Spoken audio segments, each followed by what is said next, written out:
Oxon 3 Comunicación Natural. Toyota. Renfe. Nuevo Espacio Elite. San Miguel. Coca-Cola. Universidad de Oviedo. El Ayuntamiento de Gijón y el Gobierno del Principado de Asturias. Patrocinan la 38ª edición de la Semana Negra. Hola, gracias por venir. Aquí vamos a hacer como una oferta, no vamos a presentar un libro, sino 3 por 1. Es una trilogía que bastó el primer libro para situar al autor en un lugar muy destacado de las letras argentinas. Ya hablaremos, bastante extenso. El autor es Lois, más conocido como Jorge Lebrón, ¿no? Lois. Y como veremos ahora con Horacio Gumbertini, que tenemos la tarea de presentar esta trilogía, trasciende el libro lo que es la sociedad argentina o lo que cuenta, y en muchos casos sería traducible con cambio de apellidos o de nombres o de modismos a lo que es la alta sociedad de aquí en España. Entonces es muy interesante porque casi nadie se fija, muy pocas veces se refleja este tipo de vida, salvo como exageraciones de maravillas. Aquí realmente está contada como desde dentro, y eso creo que es el secreto. Horacio. Hola, ¿qué tal?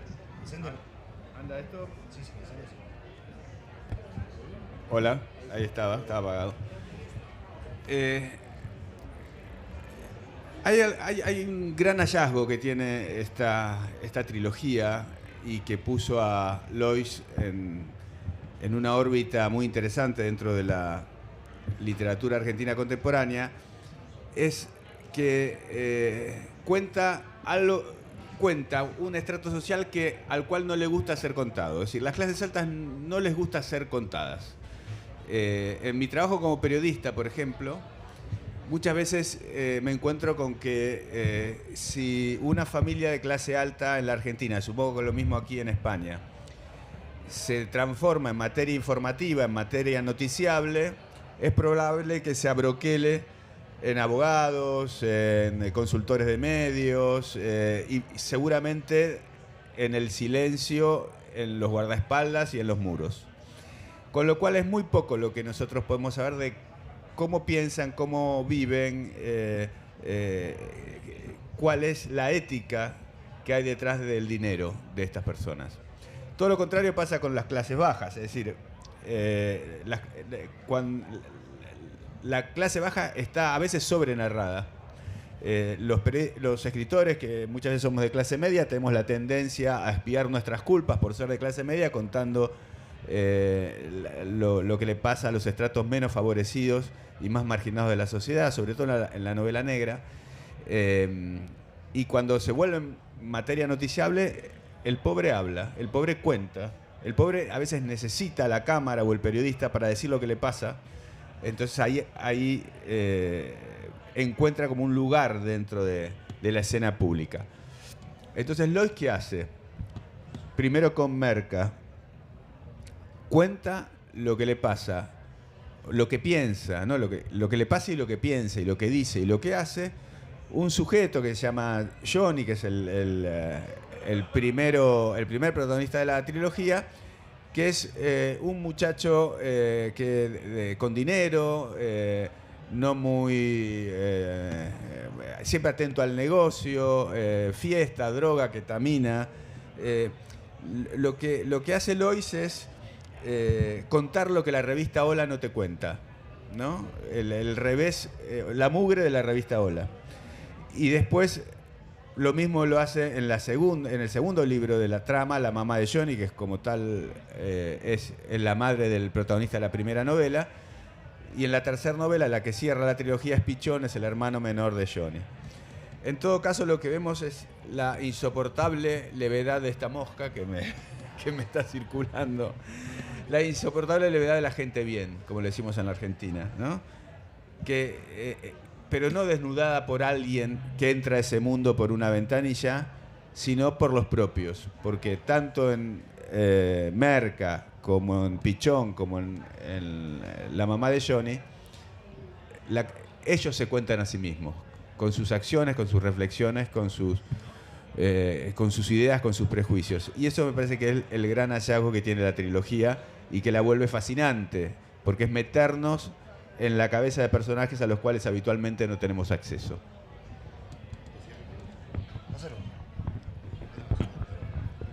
Hablo yo. Bueno, muchas gracias por estar acá. Para mí es un honor presentar esta trilogía en la Semana Negra. Y más que nada rodeado de dos grandes amigos, además finalistas del Hammett este año. Así que la verdad que es un orgullo estar tan bien rodeado y charlando de esta trilogía que efectivamente nació a partir de un espacio vacante, ¿no? Porque yo sentía que en la literatura argentina post gran crisis del 2001, ¿no? Se estaba escribiendo mucho acerca de lo marginal, de las clases bajas, de la gente en crisis, ¿no? Que en Argentina es bastante permanente, pero sin embargo siempre hay una clase que sigue cuidando y sosteniendo sus privilegios, ¿no? Entonces esa clase que por ahí en el siglo XX había sido más narrada, porque había autores, ¿no? Muy reconocidos incluso, hasta que pertenecían a esa clase, y que la narraban con mucha precisión. Sin embargo, en el siglo XXI esto no estaba siendo contado, ¿no? Y a mí me interesaba mucho hacer una especie de menos que cero en Argentina, ¿no? Yo soy bastante fan de Easton Ellis. Me gustaba mucho cómo él contaba a todos esos jóvenes de Beverly Hills como con mucho dinero, pero muy vacíos, sin más inquietudes que tomarse una raya más de coca y salir de fiesta, ¿no? Necesitaba también un combustible que llevara al personaje siempre hacia adelante, a chocarse contra todo y contra todos y a despreciar muy cínicamente a todo lo que lo rodeaba, ¿no? Tanto a los de otras clases como a su propia clase y a su propia familia incluso. Entonces nació este primer experimento que fue como un vómito que salió así como en primera persona, en presente, ¿no? Como con mucho ritmo y con mucha potencia narrativa. Y la verdad que anduvo muy bien, tuvo un recorrido muy, muy lindo. De hecho, me trajo a Gijón hace 10 años por primera vez solamente con Merca, que existía en una editorial independiente más chiquita. Luego me llamaron de Planeta y me dijeron que querían seguir conociendo a esta familia. Y también Carlos Salem en aquella edición de 2015 me dijo, tú encontraste un fresco de clase que no lo estaba haciendo nadie y por eso te leyeron con tanta atención, y la madre de este chico es fascinante, me dice, porque es una generación anterior con otros consumos problemáticos, pero con la misma soledad y el mismo cinismo para quienes la rodeaban. Entonces ahí nació la mamá de Johnny, que es la segunda. Johnny es el protagonista de Merca, nació la mamá de Johnny, y después me faltaba alguien extremadamente más malo. Yo necesitaba también canalizar como toda la furia que hay por ahí en algunos lugares de esa clase. En Argentina habían aparecido muchos casos de femicidio en clases altas, tapados, ¿no? En general encubiertos. Hay un caso muy emblemático donde un señor muy poderoso asesinó a su mujer en el vestidor de su casa en el country, que es lo que sería una urbanización, un barrio cerrado, y después se suicidó, ¿no? ¿Y qué hizo la familia? Los enterraron juntos, con una foto de ellos dos juntos. O sea, parece increíble, pero fue exactamente así, ¿no? Y bueno, contar todas las miserias y todas las cosas que guardan debajo de la alfombra, por supuesto con muchísimo humor negro, porque si no se sostendría. Hay mucho humor negro. Esto está exacerbado casi al límite del absurdo. Hay mucha gente que se ríe mucho viendo todas estas cosas y sin perjuicio de eso terminan y también pueden ver la parte, ¿no?, vacía de los personajes. Así que un poco de eso va esta trilogía. Agarras esta familia privilegiada en lo económico, ¿no? Y perteneciente a círculos de mucho poder. Sin embargo, hay como un retrato de una crisis de ahí, porque este Johnny, que es el hijo mayor, o sea, no hace nada útil, solamente de fiesta y hasta que va a tener un gran susto de salud, pero no avanza en su vida, no, por lo menos durante la primera parte de la novela. Y sí que, mientras tanto, su padre ha dejado a la madre, que también era una mujer florero de una familia muy bien, casi 60 años, por una veinteañera. O sea que hay un montón de cuestiones que la hermana, la hija que no tiene libro propio, también tiene como un montón de problemas en su matrimonio. El otro hijo pequeño, que es el de la otra novela, es claramente un agresor físico, un maltratador, que no se asume como tal. Y entonces, ¿qué pasa? Realmente dentro de ese marco dorado que tienen todos, de esa vida aparentemente ideal, realmente se empieza a ver cómo se resquebraja. Porque, por ejemplo, la madre tiene problemas con alcohol, la hija no le deja ver a sus nietos. O sea, casi que para mí el único personaje con cierta humanidad es la madre, el resto son totalmente asesinables, ¿no? Es mi punto de vista. Pero sí es cierto que ese que dirán, ese mantener las apariencias, se vuelve tan importante al margen de que por debajo hay un montón de basura en la alfombra. A mí me interesa mucho también, no sé si lo he dicho ya, si no lo digo ahora y lo repito, es la posición que toman los personajes para hablar del mundo al que pertenecen. Entonces voy a leer un pequeño fragmento, una pequeña frase de Paulette. Paulette es la mamá de Johnny. Es una mujer de 58 años, alcohólica, bella todavía, educada, divorciada. Y tiene esa especie de orgullo invicto de la aristocracia argentina. Tiene un amante joven que es un fumigador, el que le viene a fumigar el jardín de los suburbios, ¿no? Y bueno, como contaba Carlos, tiene problema el ex sale con una chica que tiene la de la hija y tiene dinero. Dice, una vida perfecta, pero de mierda, dice Paulette. Y hay algo que lo marqué porque me encanta. Dice, Paulette dice, ahora ser católico es de pobre. Lo políticamente correcto es ser progre, no pobre. Aunque nadie sepa bien qué es, la mayoría de la gente dice ser progre y de clase media. Qué país poco aspiracional, Dios mío. Dice, así ve el país y a su gente Paulette, ¿no? Así ve a la religión en algún momento como una herramienta propia del poder, del dinero, y ahora lo ve como algo cache, ¿no? Ahora los pobres son... En baja. Claro, en baja, ya no le sirve tanto. Seguramente le interesa más el arte de vivir, ese tipo de... Y ahora te quiero hacer una pregunta sobre Pichón, el terrible Pichón, el más chico. Pichón, ¿habrá votado a Milei? Yo creo que sin ninguna duda. ¿Cuál era tu pregunta? Te decía que el hacer la radiografía, porque hay un momento, todo esto transcurre en un lapso de tiempo que yo diría que puede ser entre 2 o 3 años. Entonces es un momento donde ya todos los hijos son adultos, los padres son ya mayores y sin embargo, teniendo todo para eso de que el dinero no da la felicidad, aquí parece muy cierto, porque Johnny está insatisfecho, Pichón sabe que es un animal, aunque no sabe cómo cambiar. La madre, a pesar de lo que ha leído Horacio, que ella tiene esas defensas, quiere, pero tampoco sabe desprenderse de esas cuestiones de clase. O sea, el padre casado con una veinteañera, no hay nadie feliz ahí.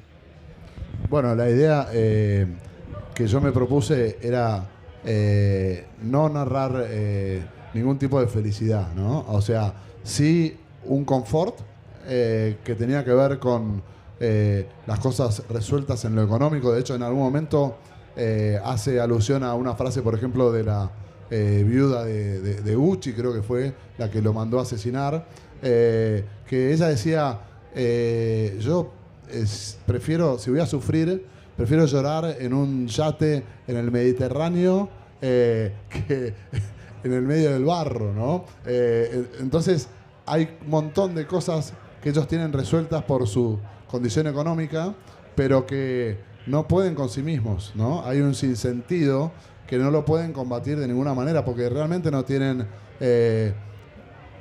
inquietudes, no tienen intenciones de redención, de mejorar, de nada. Y cuando ella, la mamá de Johnny, que es la que más se arriesga quizás a descubrirse un poco a sí misma y a redescubrirse sexualmente, porque ella es una mujer que siempre fue muy reprimida y siempre perteneció a un solo hombre, se casó virgen, ¿no? Una cosa así como muchos mandatos, y de pronto se libera cuando es abandonada por una chica más joven y empieza a salir con un fumigador que conoce en Alcohólicos Anónimos, y le empiezan a pasar un montón de cosas muy fuertes porque sexualmente se siente como nunca antes, pero a la vez le cuesta mucho dar un paso más, porque en un momento se plantea, yo no puedo presentarle a un fumigador 20 años más joven a mis hijos, ¿no? O sea, entonces hay un montón de dilemas ahí que dice, no podemos ir en contra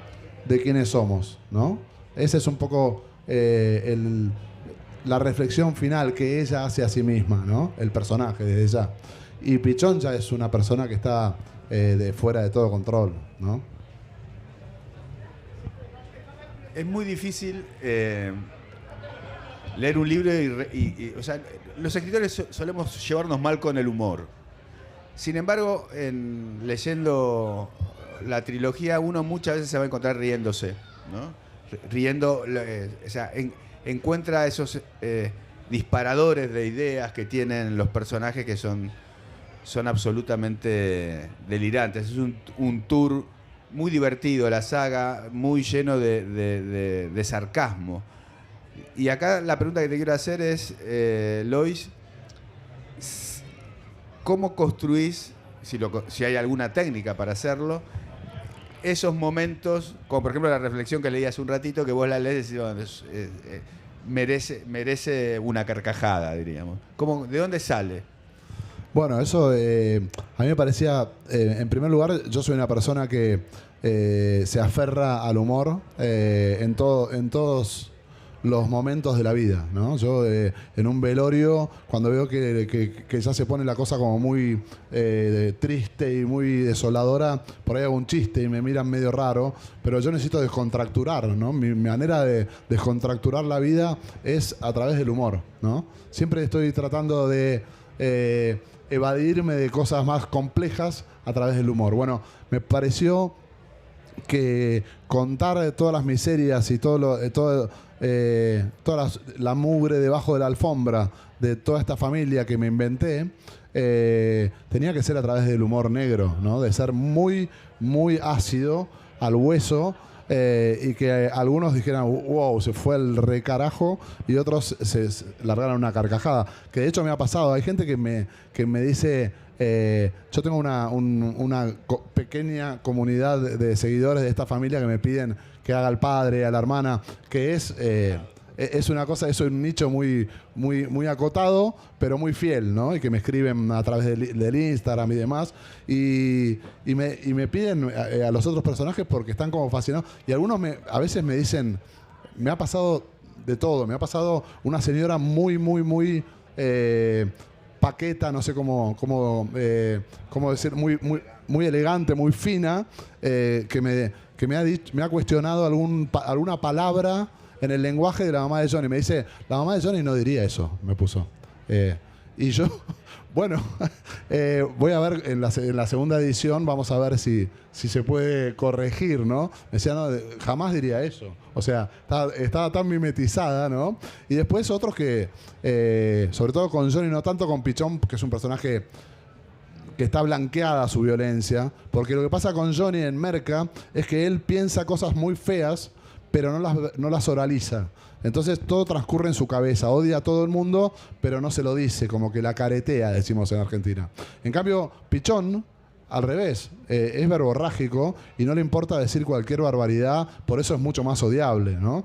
Y a mí lo que me interesaba en ese sentido era apelar al encanto del villano, sobre todo con el primero, ¿no? Y que funcionó muy bien porque había gente que también me escribía y me decía, qué hijo de puta que es ese Johnny, pero a veces me siento muy identificado, me decían.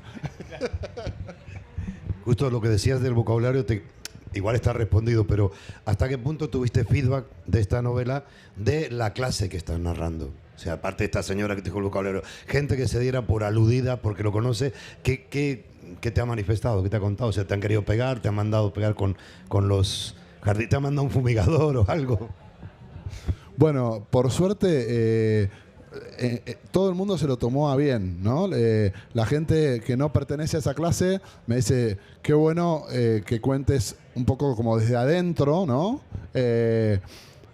Todo ese universo, porque la verdad que es muy interesante meterse y explorar lo demás. Y la gente que conozco, que por supuesto a quienes les he robado anécdotas y cuentos y cosas, porque yo siempre digo que esto es como una autoficción colectiva, ¿no? Yo creé esto a través de un montón de retazos que fui juntando y que me fueron contando y demás. Y la gente de clase más acomodada, curiosamente, se ríe. Se ríe y dice, mirá, sí, obviamente nunca se hacen cargo y dicen, sí, estos son tal, nosotros no tanto, ¿no? Pero nadie se hace cargo en primera persona. Pero la verdad que nadie se lo tomó a mal, a excepción de en un momento yo nombro algunos apellidos ilustres en Argentina, ¿no? De los cuales me río absolutamente porque digo, una de las cosas que dice, por ejemplo, creo que en el primero, dice, ¿para qué trajeron la revista Hola Argentina?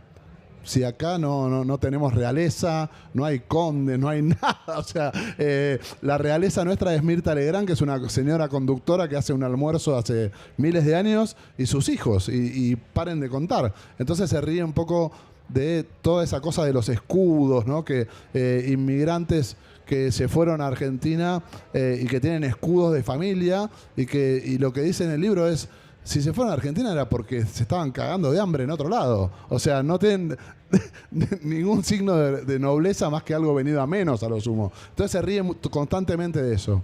Y de alguna manera narrar eso fue muy divertido y nadie se lo tomó demasiado mal, salvo, como decía, alguien de uno de los apellidos que está mencionado ahí, que me dijo que además está ciertamente vinculado a la literatura por un costado medio extraño. Y me dijo, pero ¿por qué me mencionás 2 veces a mi familia? Me dice. Y le digo, ¿por qué? Gracioso, porque las 2 veces además son acertadas, porque dice 2 cosas que realmente sucedieron. Y me dice, y le digo, porque eso es real y es gracioso, le digo. Y me dice, sí, ya sé, es verdad, pero hay un montón de apellidos, me dijo. ¿Por qué justo el mío te lo ponen encima 2 veces? Lo tenía marcado en el libro. Así que esa fue la única vez y estaba enojado, pero con cierta cercanía, no pasó nada. Bueno, dijiste que es una especie de autoficción colectiva la construcción. ¿Puedes dar algún detalle más? ¿Cómo fuiste armando ese rompecabezas de personajes, de escenas, de momentos? Y sobre todo, ¿cómo te documentaste desde adentro, desde afuera? Porque yo si quiero hacer eso, me lo tengo que inventar. La persona más rica que conozco es Horacio Convertini, o sea que... Bueno, ciertamente, yo esto también siempre lo cuento, mi padre es médico, en una etapa de su vida, él tiene 3 especialidades, estudió mucho en una etapa de su vida, le fue muy bien, y a mí y a mis hermanos nos llevaron a ciertos lugares donde se celebra el éxito social, si se quiere, ¿no? Punta del Este en Uruguay es como un balneario como muy top, ¿no?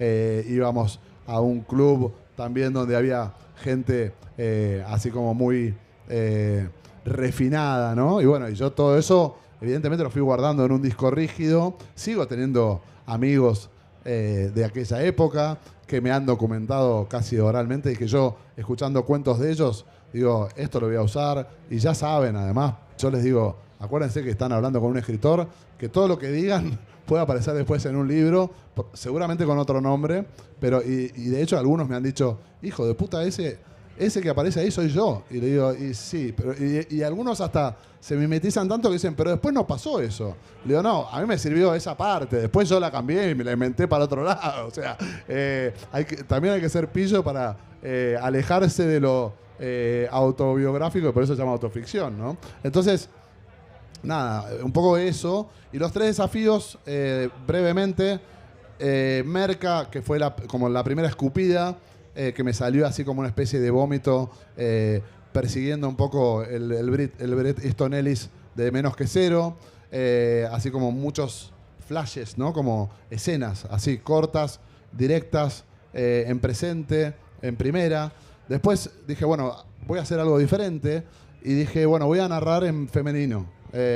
Y lo hice en la peor etapa que lo podría haber hecho porque estaba floreciendo un montón de autoras argentinas excelentes que están dando la vuelta al mundo y que son buenísimas. Y fue casi un atrevimiento, pero cuando lo mostré a mi círculo literario, les gustaba. Al principio era en tercera, me dijeron, no, hacé la parte de los monólogos en primera porque ahí está la potencia, y me lancé a escribirlo en femenino y la verdad que anduvo muy bien. Muchas mujeres me reconocieron que no se veía tanto al hombre, o casi no se veía al hombre detrás. Y la última fue una inspiración que tuve de Foster Wallace, en que él habla con una especie de asistente social en Confesiones de hombres indecentes, o nunca me acuerdo bien los títulos, y era todo en segunda persona, y la asistente social le respondía brevemente. Y me pareció que estaba bueno el recurso, y ahí lo estructuré. Cada capítulo le habla a uno de los personajes de la familia, y también incluyendo a su novia, a su psicólogo. Cada capítulo él le habla en segunda, está todo hablándole a alguien en un diálogo que es unilateral, porque corta el diálogo y hay un guión y tres puntitos, como si alguien le contestara, y después solo sabemos lo que le responden cuando él retoma la voz nuevamente, ¿no? Entonces esos fueron como los 3 desafíos que conformaron la estructura narrativa de la trilogía. Ya vamos terminando. Si tienen alguna pregunta para el autor, pueden comprar los libros allí. Yo recomiendo que si compran solo uno, trae mala suerte. Hay que comprar los 3. Y la particularidad es que al estar narrado de 3 maneras diferentes, cuando uno lee uno, no es que necesite leer el otro antes o después, sino vuelves al anterior para ver qué dijo él sobre este mismo hecho. O sea, nadie tiene un punto de vista común sobre el mismo evento. Sí, otra cosa que quise hacer es que los libros sean independientes. O sea, no es que uno tiene que leer Merca para entender La mamá de Johnny y para después entender Pichón. Se puede empezar por cualquiera de los 3. Son historias independientes que si se leen los 3 van a ver entrecruces que son divertidos también, pero se leen de manera autónoma. Solo para cerrar, las novelas hablan de un sector social argentino, refieren a consumos culturales, económicos, y tienen un lenguaje argentino, pero es absolutamente universal. Es absolutamente universal. Estoy seguro que si él hubiese nacido aquí, hubiese escrito más o menos lo mismo con personajes de aquí. Por eso creo que es una novela que puede ser leída por autores de españoles o latinoamericanos sin ningún problema, porque a lo que apunta es a narrar una clase social, y esa clase social es universal, no es regional, no es local. Parafraseando a Facundo Cabral, que era un cantautor que murió hace unos años, él decía que los pobres son los que dan identidad a los pueblos, porque los ricos son iguales en todas partes. Los libros están ahí, el autor va a firmar libros, cheques, pagaré lo que queráis. Esto es La Semana Negra y sigue. Muchas gracias. Oxon 3 Comunicación Natural. Toyota. Renfe. Nuevo Espacio Elite. San Miguel. Coca-Cola. Universidad de Oviedo. El Ayuntamiento de Gijón y el Gobierno del Principado de Asturias. Patrocinan la 38ª edición de La Semana Negra.